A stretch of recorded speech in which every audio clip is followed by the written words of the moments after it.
Dua nyawa, dua cerita, tapi satu pola.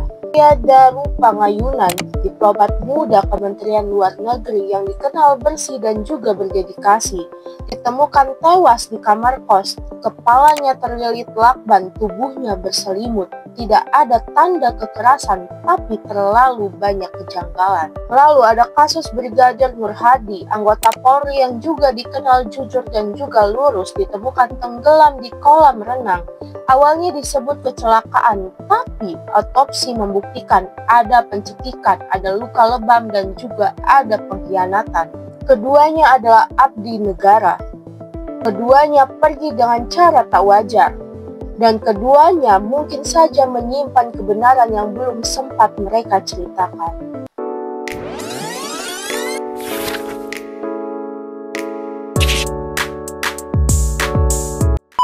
Kasus pembunuhan diplomat Kemenlu ini terjadi pada Selasa pagi 8 Juli 2025 di sebuah kamar indekos di kawasan elit Menteng, Jakarta Pusat. Jasad Arya Daru Pangayunan ini ditemukan terbujur kaku di atas kasur. Kepalanya dibungkus lakban, tubuhnya tertutup selimut biru, pintu kamarnya terkunci dari dalam. Arya bukan orang sembarangan, dia adalah diplomat aktif di Kementerian Luar Negeri. Ia tengah bersiap berangkat ke Helsinki, Finlandia untuk tugas luar negeri bersama istri dan anak-anaknya. Mobil sudah dijual, anak-anak sudah berhenti sekolah dan semua sudah siap. Tapi takdir berkata lain. Sebelumnya pada Senin malam, Arya sempat menelpon sang istri, Meta Ayu. Katanya dia sedang menunggu taksi di Grand Indonesia. Tapi setelah itu Arya menghilang. Tak ada lagi kabar, tak ada lagi jawaban. Kemudian sang istri yaitu Meta Ayu panik, ia menghubungi penjaga kos hingga 3 kali, dini hari, pagi, hingga akhirnya meminta pintu kamar Arya dibuka secara paksa. Dan disanalah tragedi ditemukan. Polisi menyebut tidak ada tanda kekerasan, tapi banyak yang tidak bisa dicerna oleh akal sehat. Ada sidik jari Arya di lakban, tapi apakah mungkin ia membungkus dirinya sendiri? CCTV mendadak bergeser ke sudutnya. Arah kamera yang semula tidak mengarah ke jendela tiba-tiba bisa merekam saat kamar dibuka. Dan yang paling anehnya adalah tidak ada tanda masuk paksa, tapi Arya mati sendirian. Kasus kematian Arya langsung menjadi perhatian DPR RI, khususnya Komisi 1 yang membidangi hubungan luar negeri dan juga pertahanan.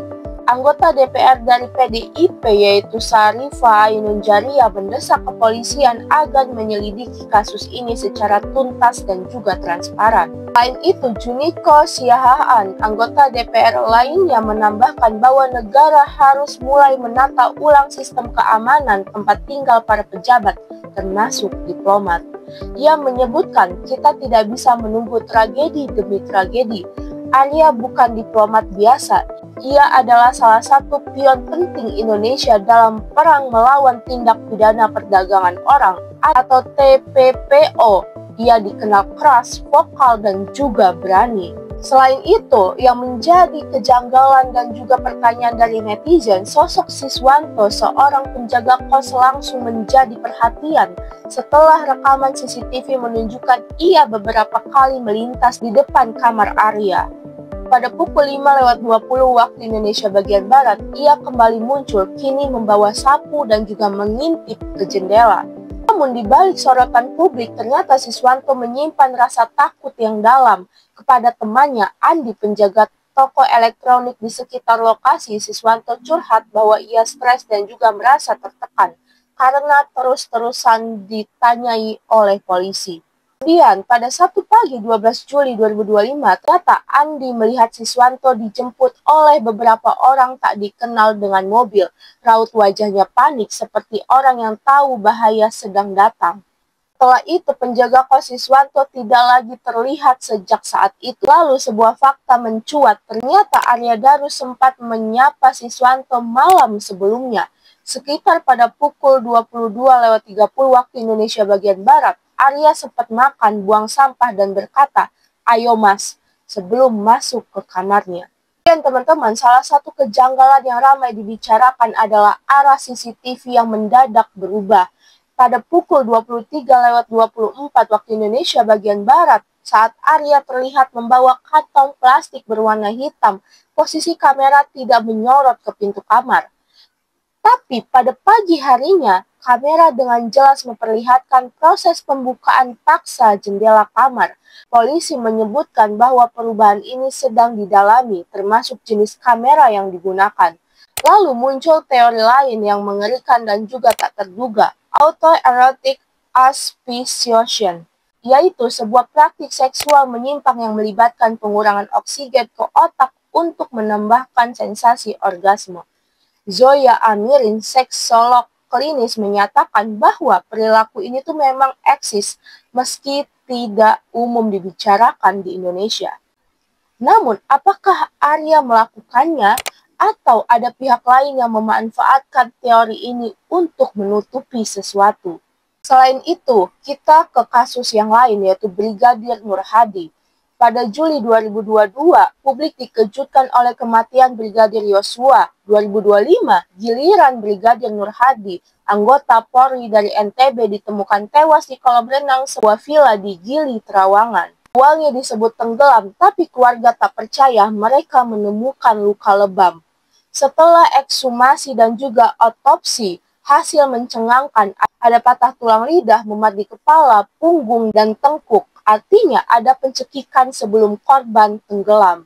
Dua atasannya yaitu Kompol Y dan juga Ibda HC akhirnya ditetapkan sebagai tersangka, tapi penahanannya sempat tertunda, alibi mereka kooperatif. Namun setelah desakan publik dan juga bukti tak terbantahkan, keduanya ditahan. Kuasa hukum keluarga Nur Hadi menyebutkan ketiga tersangka bahkan sempat ditempatkan di satu lokasi tahanan, membuka celah untuk menyamakan keterangan. Kematian Arya Danu dan juga Nur Hadi bukan sekadar cerita kriminal. Ini tentang bagaimana nyawa bisa terbuang begitu saja di tengah sistem yang seharusnya melindungi mereka.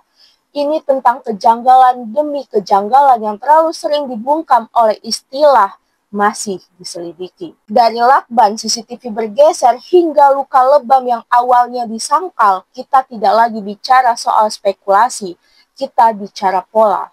Satu hal yang harus diingat, kebenaran tidak akan datang sendiri, ia harus dicari, diseret, dan juga diterangi. Karena jika tidak, tragedi seperti ini hanya akan menjadi bagian dari daftar panjang korban sistem. Saya Aulia Tricia, see you di next video. Jangan lupa like, comment, dan juga subscribe-nya. Bye-bye!